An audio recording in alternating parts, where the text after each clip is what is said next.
The town of Callow Creek had a way of forgetting people. Not out of cruelty. Out of habit. When you lived close enough to the edge of things, you learned to look forward rather than sideways, and the people who fell beside the road had a tendency to stay there, unless someone made the specific decision to stop. May Sutton made that decision on a Thursday in November, which was, as she would later think about it, both the most ordinary and the most consequential decision she had ever made while wearing muddy boots.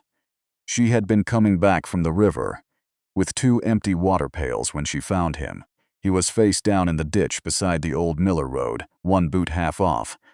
A horse standing 20 feet away with its reins trailing and the particular look of an animal that has done its best and is waiting for someone with more answers to arrive. The man was breathing.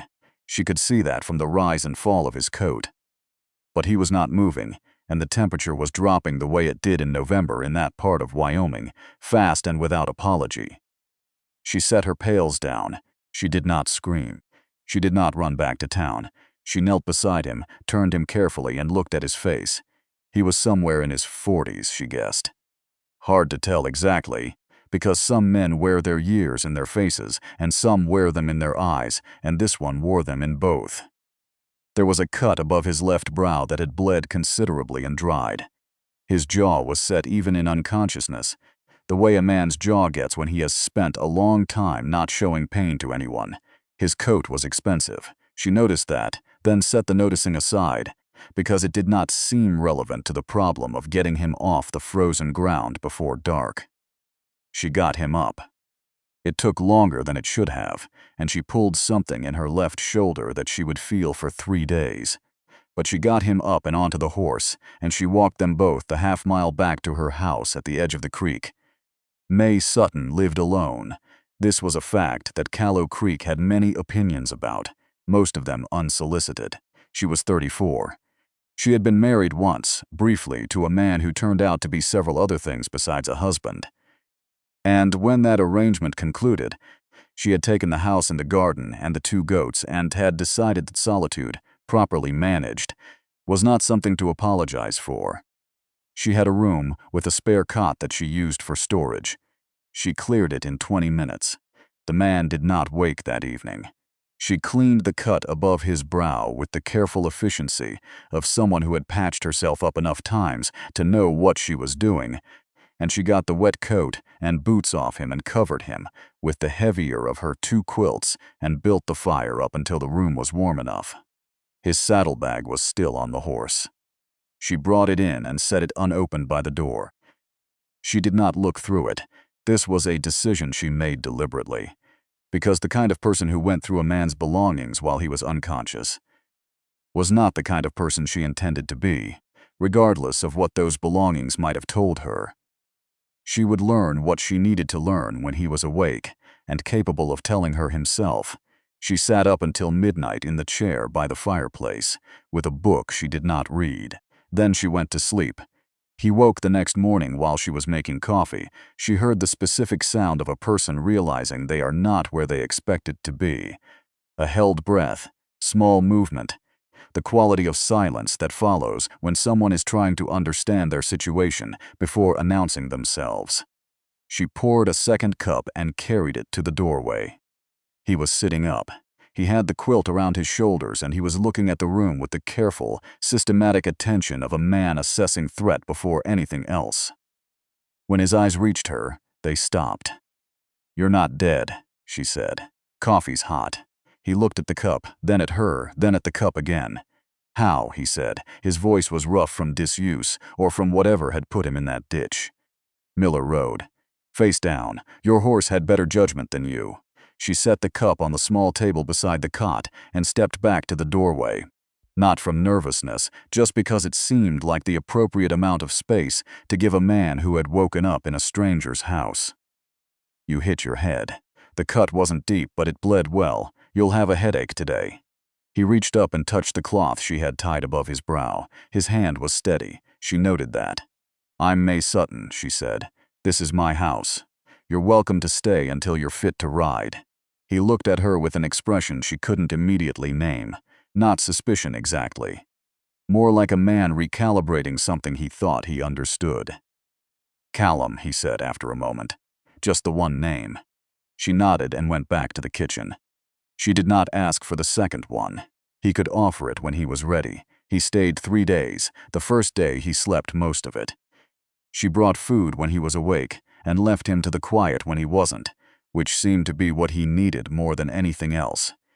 He ate everything she set in front of him, with a focus that told her he had not been eating regularly, which was information she stored without comment. The second day, he was up and sitting by the fire when she came in from tending the goats. He had found the small stack of books on the shelf by the window, and he was holding one she had not seen anyone touch in years. A collection of mountain surveys, hand-drawn maps, the kind of thing most people found dull. He did not look like someone who found it dull. "You know this country?" she asked, hanging up her coat. "Some of it." He turned a page. "Not this valley. Most people pass through without stopping." He looked up. "Most people don't end up in a ditch." She almost smiled. Almost. She made supper, and he sat at the table and ate it.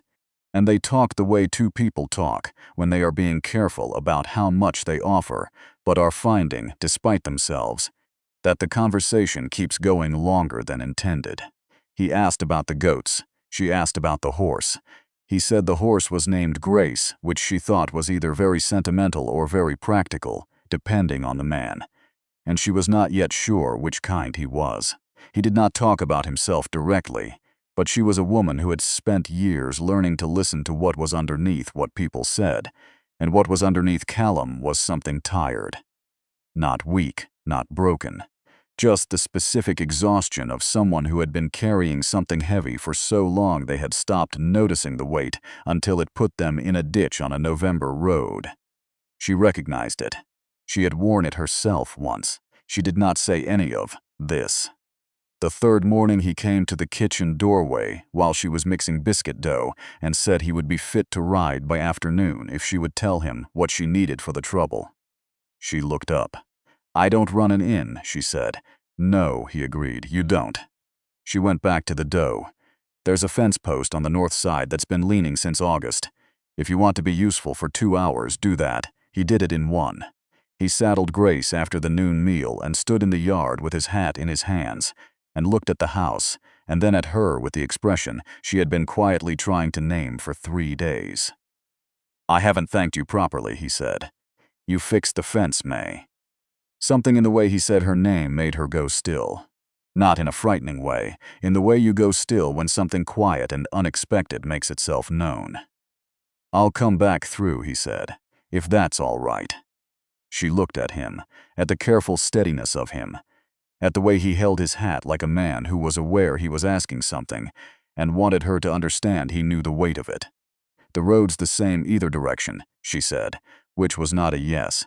But it was not a no. He nodded once, settled his hat and rode south. She stood in the yard until she couldn't see him anymore.